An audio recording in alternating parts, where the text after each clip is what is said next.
बिस्मिल्लाहिर्रहमानिर्रहीम। अस्सलाम वालेकुम नाज़रीन, आप यूट्यूब चैनल देख रहे हैं। मैं इमरान ख़ान हूँ। एक और आलमी इन्वेस्टिगेशन सामने आई है सहाफ़ियों की, और ये एक डाटा है जिसको दुबई अनलॉक्ड का नाम दिया गया है। और दुबई में जो गैर मुल्कियों की जायदादें हैं उनका रिकॉर्ड सामने आया।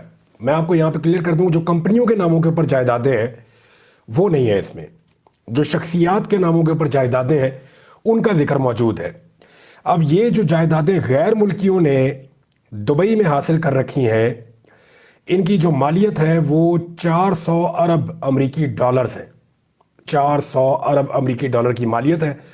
और ये एक बहुत बड़ा एक स्कैम कह लें इसको आप, बहुत बड़ी खबर कह लें इसको आप, आलमी सतह की खबर है। अच्छा, जायदादों का इंकशाफ हुआ जिसमें पाकिस्तानियों की जो जायदादें हैं वो दुनिया में दूसरे नंबर पे। पहले नंबर पे जो है वो भारत है, और दूसरे नंबर पे जो है उसमें पाकिस्तान है। तीसरे नंबर पे बरतानिया है, फिर सऊदी अरब है, फिर इस तरह बहुत सारे मुल्क हैं। तो 400 अरब रुपए की जायदादें, और इनका तफसीली जायदा इसके अंदर मौजूद है। वो जायदादें शामिल नहीं हैं जो कंपनियों के नामों पे ख़रीदी गई हैं और जो कमर्शियल इलाकों में मौजूद है। ये ज़्यादातर रेजिडेंशल जायदादें हैं और शख्सियात ने अपने नामों के ऊपर ख़रीदी हुई हैं। 58 ममालिक के 74 मीडिया आउटलेट्स के नामा निगारों के साथ 6 महीने की तहकीकात के बाद इस मंसूबे को अंजाम दिया गया। इसमें बहुत सारे सज़ा याफ्ता मुजरिमों, मफरूर मुल्ज़िमान और सियासी शख्सियात को बेनकाब किया गया है, जिन्होंने हाल ही में दुबई में कम अज़ कम एक जायदाद की मलकियत हासिल की है। और द न्यूज़ और डॉन, ये दो पाकिस्तान के अखबारात हैं जो इस मंसूबे में शराकत दार थे या इसमें हिस्सादार थे। तो पाकिस्तानियों की जो जायदादें हैं वो 11 अरब डॉलर्स की हैं। पाकिस्तान 1 अरब डॉलर के लिए IMF के तरले करता है, मिन्नत करता है, और पाकिस्तानियों ने सिर्फ शख्सियात के नाम के ऊपर रेजिडेंशियल एरियाज़ के अंदर कमर्शियल प्रॉपर्टीज़ आप निकाल दें अभी, और जो कंपनीज़ के नाम के ऊपर प्रॉपर्टीज़ ली हैं वो भी आप अभी निकाल दें, उनको शामिल करें तो शायद ये दुगना भी हो सकता है। लेकिन जो शख्सियात ने अपनी फैमिली के नाम के ऊपर जो प्रॉपर्टीज़ ली हैं वो लगभग 11 अरब अमरीकी डॉलर्स की हैं। और 17,000 पाकिस्तानियों ने दुबई में 23,000 जायदादें ख़रीदी हैं। अब आ जाए इस बात पे कि इसमें सही क्या है और गलत क्या है। देखें, जिस तरह का पाकिस्तान के अंदर लॉ एंड ऑर्डर है, या जिस तरह की पाकिस्तान के अंदर एक अनस्टेबिलिटी है, पाकिस्तान के हालात में इस्तेहकाम नहीं आता, मार्केट स्टेबल नहीं होती, हुकूमतें बार बार गिराई जाती हैं, मर्जी की हुकूमतें बनाई जाती हैं, रूल ऑफ लॉ नहीं है। बहुत सारे ऐसे पाकिस्तान में मसाइल हैं जिनकी वजह से पाकिस्तानी अपने मुस्तकबिल को सिक्योर करने के लिए, जिनके पास भी पैसा है, वो पाकिस्तान से बाहर जायदादें बनाते हैं। क्योंकि लोग अपना पैसा वहाँ लेकर जाते हैं, वहाँ पे जायदादें बनाते हैं जहाँ पे वो अपने आप को, अपने पैसे को और अपनी फैमिली को वो महफूज रख सकें। तो पाकिस्तान से भी 23,000 के करीब पाकिस्तानी हैं जिन्होंने दुबई में जायदादें बनाई हैं। यूरोप में जो है वो इससे बहुत बड़ी तादाद में है। अब तो सऊदी अरब में बहुत सारे पाकिस्तानी हैं जो वहाँ पे भी कुछ ना कुछ ऐसा ही कर रहे हैं। इवन गल्फ़ के बाकी ममालिक में भी और सेंट्रल एशिया में भी। तो पाकिस्तानी हर तरफ दुनिया में जा रहे हैं, प्रॉपर्टीज़ बना रहे हैं। इंडिया जो है उसकी आबादी का आप अंदाज़ा लगाएं वो पाकिस्तान से कितना बड़ा है। आबादी के नुक्ता नज़र से पाकिस्तान से 5-6 गुना बड़ा है इंडिया, लेकिन प्रॉपर्टी में वो पाकिस्तान से आगे है, लेकिन दुगना नहीं है UAE में। और बरतानिया जो है वो कितना अमीर मुल्क है, वो तीसरे नंबर पे पाकिस्तान से पीछे है। सऊदी अरब कितना अमीर है, वो भी पाकिस्तान से पीछे है। तो इसमें बहुत सारे सियासतदानों के नाम भी आए।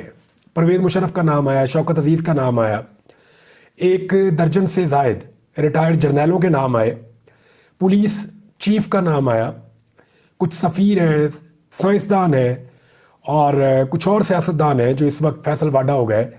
उनके अलावा शेर अफजल मरवत का नाम है इसमें।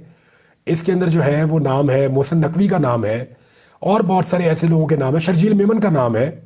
अब ये और नाम सामने आते जाएंगे, आपको पता चलेगा। कुछ खिलाड़ियों के नाम भी आपको नज़र आएंगे आने वाले दिनों में, रिटायर्ड खिलाड़ियों के। तो आपको पता चलेगा कि कौन कौन दुबई में जायदादें रखता है। अब आ जाए इस बात पे कि इसमें गलत क्या है और सही क्या है। देखिए, जायदाद बनाना गलत नहीं है। आप दुनिया में कहीं पे भी जाके अपने पैसों से कोई भी जायदाद खरीद सकते हैं, इसमें कुछ गलत नहीं है। हाँ, गलत ये है कि जो पैसा आप लेकर गए, क्या वो आप जायज़ तरीके से लेकर गए? पहला सवाल। अगर तो आप पैसा जायज़ तरीके से लेकर गए तो बिल्कुल ठीक किया आपने। दूसरा सवाल, क्या पाकिस्तान में अगर आपने टैक्स रिटर्न फाइल की है तो उसके अंदर आपने वो प्रॉपर्टी बताई है या नहीं बताई? ये अहम सवाल है। तो ये मामला ज़्यादातर जो है वो जाकर रुकता है किन लोगों के पास? जो पब्लिक ऑफिस होल्डर्स होते हैं। मिसाल के तौर पे सियासतदान, ब्यूरोक्रेट्स, तमाम सरकारी इदारों के मुलाजमीन, इन्हें जवाब देना चाहिए, और ये जवाबदेह हैं कि इनके पास ये जायदादें बनाने का पैसा कहाँ से आया, इतना पैसा इनके पास कहाँ से आया, और ये इस पैसे को किस तरीके से इन्होंने दुबई में पहुंचाया, और फिर कैसे इन्होंने वहाँ पे जायदाद बनाई, और क्या ये जायदाद इन्होंने पाकिस्तान में डिक्लेयर की अपने टैक्स रिटर्न के अंदर? ये बहुत इंपॉर्टेंट है। ख़ास तौर पे वो लोग जो असेंबलियों में मौजूद हैं या सेनेट में मौजूद हैं या जो अवामी ओहदों पर मौजूद हैं, उन्हें जवाब देना होगा कि उन्होंने अपनी टैक्स रिटर्न्स में और जो इलेक्शन कमीशन के गोशवारे हैं उनके अंदर इन प्रॉपर्टीज़ का जिक्र किया है, इनकी मालियत और मालूमात फराहम की हैं या नहीं की। अगर कुछ लोगों ने ऐसा नहीं किया और इन प्रॉपर्टीज़ को छुपाया है या अपनी फैमिलीज़ की प्रॉपर्टीज़ को छुपाया है, तो फिर इसका मतलब ये है कि वो लोग कानून के दायरे में आएंगे और उनके ऊपर नाअहली की तलवार लटकती रहेगी। अब फैसल वाडा से जब आज सवाल किया गया तो वो आए बाएं शाएं कर रहे थे। कभी वो जजेस की तरफ ले जाते थे मामला, कभी पीटीआई की तरफ ले जाते थे, कभी किसी की तरफ कभी किसी की तरफ ले जाते थे। नवाज शरीफ के बच्चों की फिर प्रॉपर्टी निकल आई, जरदारी साहब के बच्चों की प्रॉपर्टी निकल आई। यानी ये एक ऐसा खानदान है कि कुछ भी हो पूरी दुनिया में, कोई लीक निकले उसमें ये खानदान ज़रूर बीच में होता है। यानी इन्होंने हर जगह पे अपनी जायदादें बनाई है। इसके बारे में फवाद चौधरी ने एक बड़ा इंटरेस्टिंग ट्वीट किया, वो मैं पढ़ के सुनाता हूँ, आपको समझ आ जाएगी। उन्होंने दुनिया में कोई भी मालियाती स्कैंडल हो, पीपल्स पार्टी और नून लीग की लीडरशिप के नाम शामिल ना हो, ये मुमकिन ही नहीं है। अल्हम्दुलिल्लाह एक मरतबा फिर पाकिस्तानी अवाम को मायूसी नहीं हुई। 11 अरब डॉलर की प्रॉपर्टीज़ में नून लीग और पीपल्स पार्टी की लीडरशिप के नाम जगमगा रहे हैं, ये जनाब फवाद चौधरी साहब ने कहा। जो नुक्ता मैं आपको समझा रहा हूँ उसको समझने के लिए फयाज राजा साहब की एक ट्वीट है, उसको आप देखें। वो ये कहते हैं, प्रॉपर्टी लीक्स में इंकशाफ हुआ कि वफाकी वजीर दाखिला मोहसिन नकवी की अहलिया दुबई में जायदाद की मालिक निकली, जिसका मोहसिन नकवी ने रवां बरस मार्च में सेनेट इलेक्शन के लिए जमा कराए गए कागजात नामजदगी में जिक्र नहीं किया। अब ये जो मामला है ना कि कागजात नामजदगी में ना बताना और प्रॉपर्टी का मौजूद होना, यहाँ पे नाअहली की तलवार लटक रही होती है। अब देखना ये इन मामला पे बनता क्या है। ख्वाजा आसिफ तो ये कह रहे हैं कि जनाब पहले भी आया था, कामा तो कुछ नहीं हुआ, तब इन्होंने कहा भी था कि कुछ नहीं होता, और अब ये दुबई लीक्स आई तो कुछ नहीं होगा। तो ना आज तक लोग भूले हैं पनामा लीक्स को और ना लोग भूलेंगे दुबई लीक्स को, क्योंकि सबको बताना पड़ेगा कि उन्होंने अपनी प्रॉपर्टीज़ को बताया या नहीं बताया। उन्हें बताना पड़ेगा कि जो खरीदारी उन्होंने की उन मुल्कों में उसके जायज़ ज़राए क्या है। कारोबारी लोग हैं, उनकी मर्जी है। जो कारोबारी लोग हैं, पाकिस्तान में एक बंदे की 4 फैक्ट्रियाँ बिक गई, काम भी नहीं चल रहा, वो बेचारा दुबई में जाएगा कारोबार करने के लिए, या बांग्लादेश में जाएगा, या चाइना में जाएगा, या यूरोप में जाएगा। वो अपना पैसा निकालेगा, बाहर जाके कारोबार करेगा, घर भी खरीदेगा, उसकी तो खैर है। लेकिन जो पब्लिक ऑफिस होल्डर्स हैं वो फिर अकाउंटेबल भी होते हैं, जवाबदेह भी होते हैं, उनको जवाब देना होता है। देखना ये है कि अब ये लोग क्या जवाब देते हैं, या इनके पास जवाब मौजूद है या नहीं मौजूद। शेर अफजल मरवत ने तो फौरन जवाब दे दिया। शेर अफजल मरवत ने कहा, जी मेरे पास बिल्कुल प्रॉपर्टी है और मैंने इसको बाकायदा अपने तमाम टैक्स रिटर्न्स में और अपने गोशवारों में बाकायदा बताया हुआ है। 2018 से लेकर अब तक सब जानते हैं, 6 साल से, कि मेरे पास दुबई में एक अपार्टमेंट मौजूद है और उसको मैंने बाकायदा डिक्लेयर किया हुआ है। तो अगर इस तरह सबने किया हुआ है, फैसल वाडा ने, मोहसिन नकवी ने, बाकी सबने, फिर तो कोई प्रॉब्लम नहीं है। लेकिन जिसने नहीं किया ना, वहाँ प्रॉब्लम पैदा हो जाता है। नाज़रीन, इमरान खान साहब ने अडियाला जेल से एक और स्पेशल पैगाम भेजा है, लेकिन याद रखिएगा कि जो बड़ी खबर है वो ये है कि कल सुबह 11 बजे अदालती फैसले के मुताबिक इमरान खान साहब वीडियो लिंक पे सुप्रीम कोर्ट ऑफ पाकिस्तान के जजेस से मुखातिब होंगे। इमरान खान, जिनको बहुत अरसे से लोगों ने ना सुना है ना देखा है, कल उन्हें देखने का एक मौका मिल सकता है। मेरी कुछ सहाफ़ियों से बात हो रही थी, वो ये बता रहे हैं कि टेक्निकली हुकूमत फंस गई है, काजी फायद ईसा साहब ने ऑर्डर जारी कर दिया है। अब अगर ऑर्डर पे इम्प्लीमेंट नहीं होता तो साथी जज साहिबान जिन्होंने मुतफिका तौर पे ये कहा कि जनाब इमरान खान को ये राइट मिलना चाहिए कि वो अदालत में पेश हों और चाहे वीडियो लिंक के ज़रिए हों, वो जज साहिबान उम्मीद कर रहे हैं काजी फायद ईसा से कि वो अपने फ़ैसले पर इम्प्लीमेंट करवा पाएंगे। अगर वो अपने फ़ैसले पर अमल दरामद ना करवा पाए तो काजी फायद ईसा साहब के लिए बड़ी ऑकवर्ड सिचुएशन हो जाएगी अपने साथी जज साहिबान के सामने और उनकी पोजीशन बड़ी कमज़ोर हो जाएगी। दूसरी बात यह है कि टेक्निकल रीज़न पे अगर इसको रोक भी दिया जाता है तो लंबे अरसे तक के लिए नहीं रोका जा सकता। अल्टीमेटली इमरान खान साहब किसी ना किसी केस के अंदर या इसी केस के अंदर सामने आ जाएंगे और अब ज़्यादा देर तक उनको लोगों की नज़रों से ओझल नहीं रखा जा सकता। इमरान खान साहब ने कहा मुल्क की बदकिस्मती है, यहाँ एक खुद साख्ता बादशाह सलामत फैसले करते हैं और मैंडेट नहीं है हुकूमत के पास, तो फिर ऐसे में मुल्क में फसाद और इंतशार होता है जैसा हमें कश्मीर में नज़र आ रहा, और पाकिस्तान में ऐसी चीज़ें फैलने का खदशा है।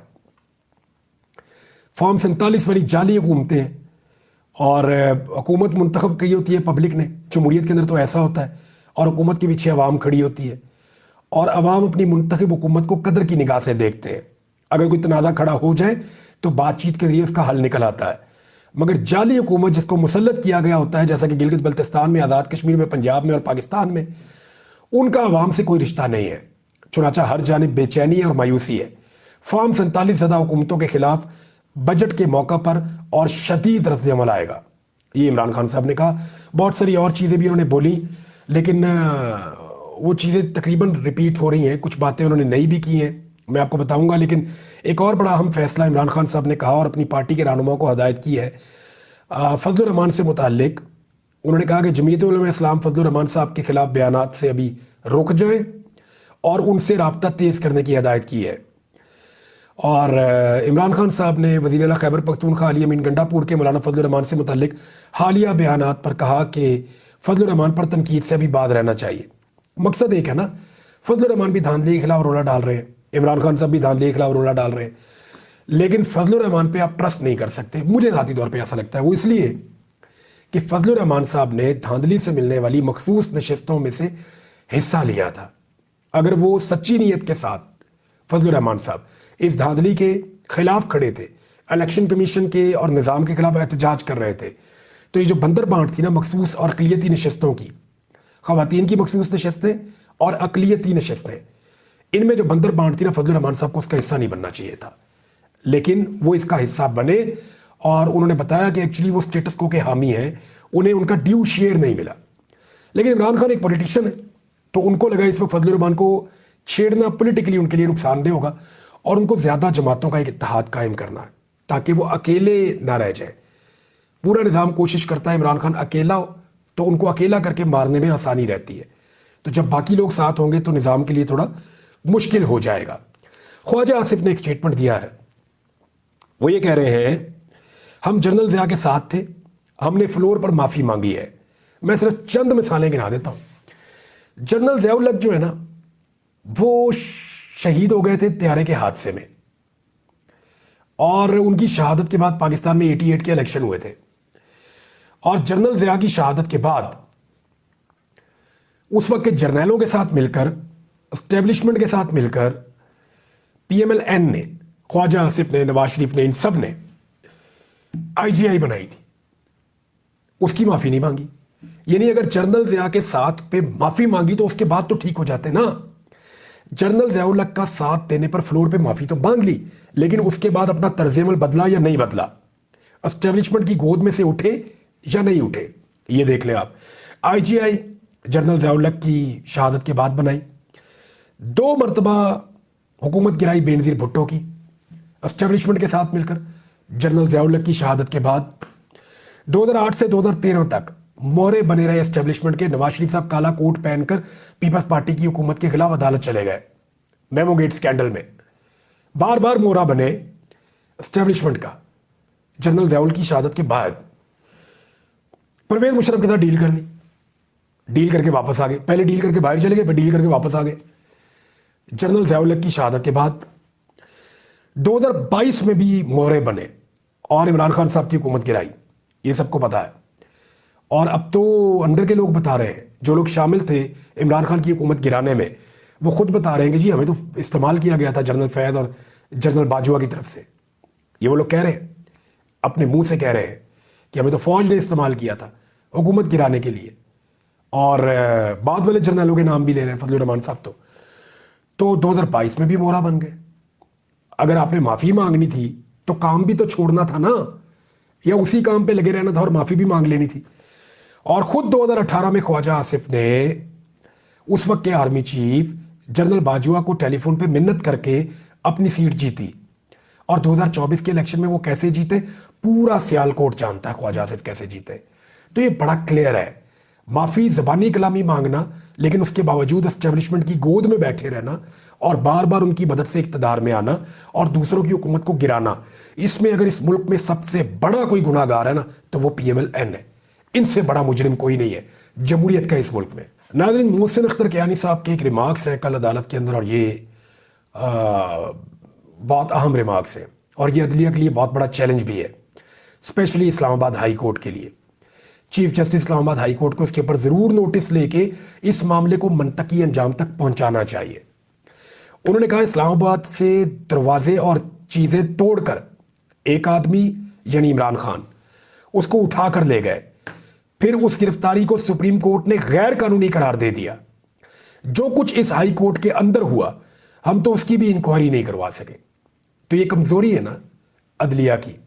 मेरे ख्याल में चीफ जस्टिस को इसके ऊपर नोटिस लेना चाहिए और इस मामले को भी मंतकी अंजाम तक पहुंचाना चाहिए, जैसा कि बाकी मामलात को पहुंचाया जा रहा है। नाज़रीन, अब तक के लिए इतने, अपना ख्याल रखिएगा, अपने इस चैनल का भी। अल्लाह हाफ़िज़।